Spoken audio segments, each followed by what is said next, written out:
Back on the water today, the search continues. Police still convinced Nicola is in the river. The focus has now moved downstream, where the River Wyre makes its way towards the sea. Hello and welcome to True Crime Rocket Science, the most authentic voice in true crime. It's strange, isn't it, how this case has shades of the Delphi case, the forlorn woods in winter. Instead of a bridge overlooking cold, dark, sparkling waters, a bench. Blonde hair wafting in the breeze. Was Nicola lured off the path by something or someone?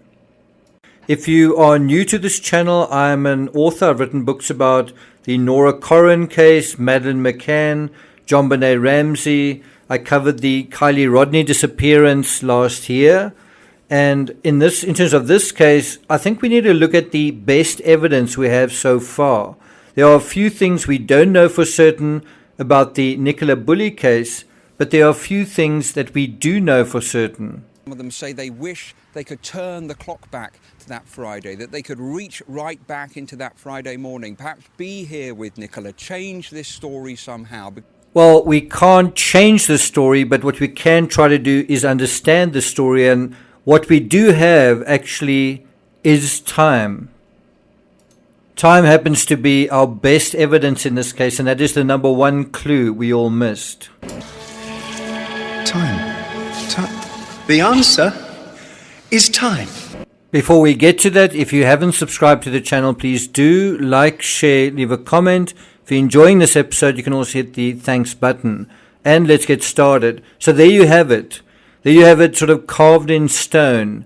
8:43 a.m., Nicola walked along the path by the River Wyre towards the gate bench, right? She ends up at that bench at about 9:20, about 35 minutes later. And then she still got 10 minutes to kind of get back to her vehicle.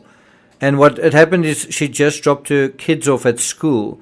8:47, about 4 minutes later, about 4 minutes after entering that that gate where the bench is, a dog walker, somebody who knows Nicola, saw her walking around the lower field. That makes sense because you first go through the lower field, then the upper field. Their dogs interacted, and then the witness left the field via the river path. Then 6 minutes after that, she sent an email to her boss. 6 minutes after that, she sent a message to a friend. I think that was to arrange a play date for the kids. Then 2 minutes after that, she logged into a Teams call. And you kind of get the idea that the Teams call started at 9. And Nicola meant to attend that in some way, virtually. And then the Teams call ended by half an hour later. So 10 minutes into this Teams call, around about 5 to 10 minutes into this Teams call, another witness, also somebody who knew Nicola, saw her on the upper field walking her dog Willow. And that kind of gives you an idea that she was mobile while logged into this call, right? That's important. Then her phone was back in the area of the bench 10 minutes after that. And I think if you had to walk this path or just look at her Strava maps, you can see how long it would take to make a circuit of that sort of dog walk path, right? And then 9:30 a.m. the Teams call ended, but Nicola stayed logged on. So from this timetable, we see that from beginning to end, it corresponds to Nicola's normal routine of visiting the park with her dog. It begins before 9 a.m. and it ends within 45 minutes of that time. The messages sent at 8:53 and 8:59 suggest that Nicola was texting or on her phone while walking. In other words, her concentration wasn't 100% on Willow. It also means even if she's sitting at the bench, her concentration wasn't 100% on the dog. And what is the dog like when you didn't pay attention to the dog? At 9:01, Nicola logged into a Teams call, and a witness apparently saw her a few minutes later, as we mentioned. Was she holding her phone? you'd imagine that she may have had earphones handy and that she was multitasking, walking the dog, trying to keep the dog amused while paying attention, listening to work issues. Not interacting, but nevertheless concentrating on that particular thing. At 9:20, it makes sense that Nicola would be back in the area of the bench because she was past the halfway point in terms of her walk. Now, an enormous asset in this case, and one you don't usually find in criminal cases, is Nicola's phone. Because we have her phone, and we know where her phone was found, we really do have excellent evidence in terms of the very narrow window when this incident may have occurred. Since Nicola's phone, and often in a criminal case you kind of have the window seeming to be very wide, and that is purposefully done so that the perpetrator covers their tracks, so that it is harder to ask the question about an alibi, right? Think about the Murdoch case and the window, the wideish window of what time did this take place. In this case, it's a very narrow window, and it suggests that whatever happened took place between 9:20 in the morning and 9:30 in the morning. If she was sitting on the bench, which is right beside the gate, and if you're sitting on the bench, it means you have your back to the gate. You also have a tree obscuring someone coming through the gate visually.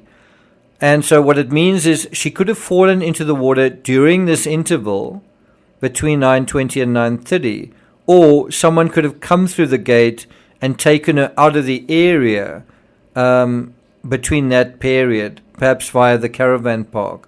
And I think in order to exclude a potential foul play theory, they need to look at CCTV and look at what other people are captured on the CCTV during that critical 10-minute period. We do have a red van, but that is 10 minutes later at 9:40.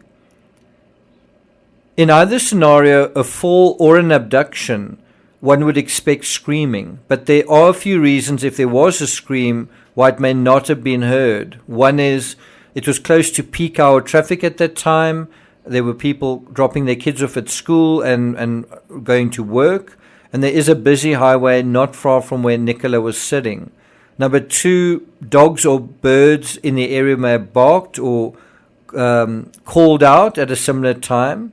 So wild animals in that area could have also made noises. I don't know if there are cows very close to that area. And then the steep bankment itself could have deflected the sound, could have provided a sort of muffling effect in terms of someone walking directly above. If you are eye level with the water, is the sound going to be able to move easily over that hillside and embankment to someone who's perhaps a few feet away walking with their dog? And even if they do hear the sound, they may perceive it as further away than it really was. If there was no scream, that could be due to circumstances beyond Nicola's control. And from what we know, there was no scream. So you could have had something like concussion, a medical event, or she was forced to leave the area under duress. That's also a possibility. In my opinion, the narrow time window, the fact that her phone is on the bench, not on the ground, it's still logged in, suggests that Nicola was in control of the situation when the phone was placed where it was placed. The dog harness on the ground suggests Nicola wasn't in control of the dog, though, or a ball that Willow was playing with, rather than a third party. And we've just seen another video on Channel 5, where you see the dog, and once again the ball is in that image. And that looks like very recent footage. Looks like it was December or winter. You see the dog with its yellow ball. So that said, it could be a third party as well, but the time window allows us to make inferences, both in terms of who was close to the park, so we can narrow it down in terms of who our possible suspects are at the time of the incident, since the CCTV ought to have picked up human traffic moving through the park and also vehicular traffic in the area at that time.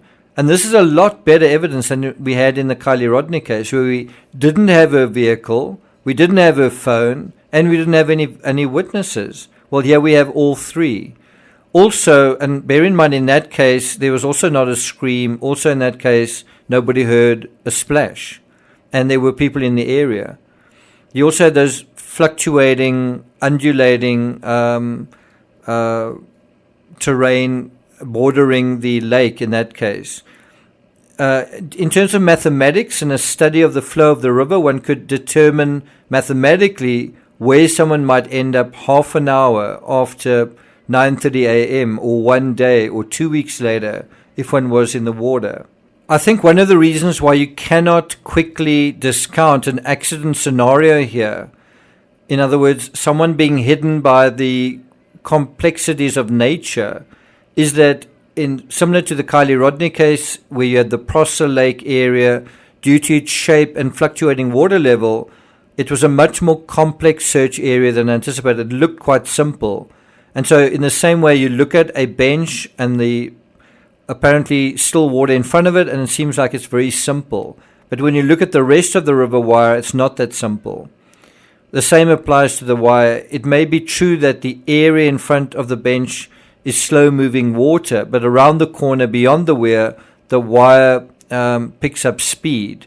And since the authorities were only alerted about Nicola's disappearance close to 11 a.m., and one does wonder, wasn't there a call to a phone from Paul at 11:15 or something like that? Did he not notice she wasn't at home at the usual time?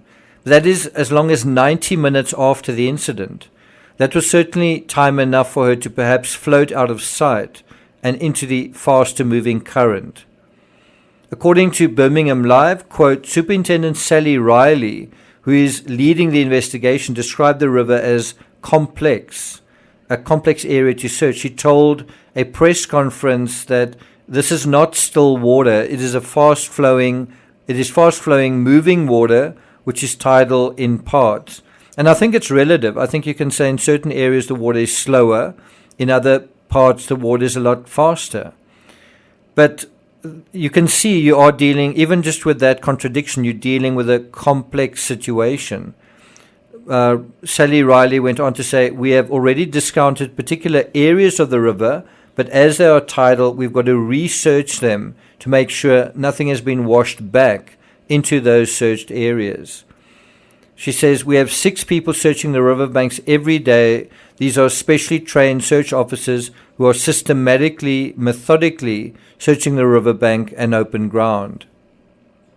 As I said earlier, because we have the answer, we know the answer to time, we can also theoretically figure out distance.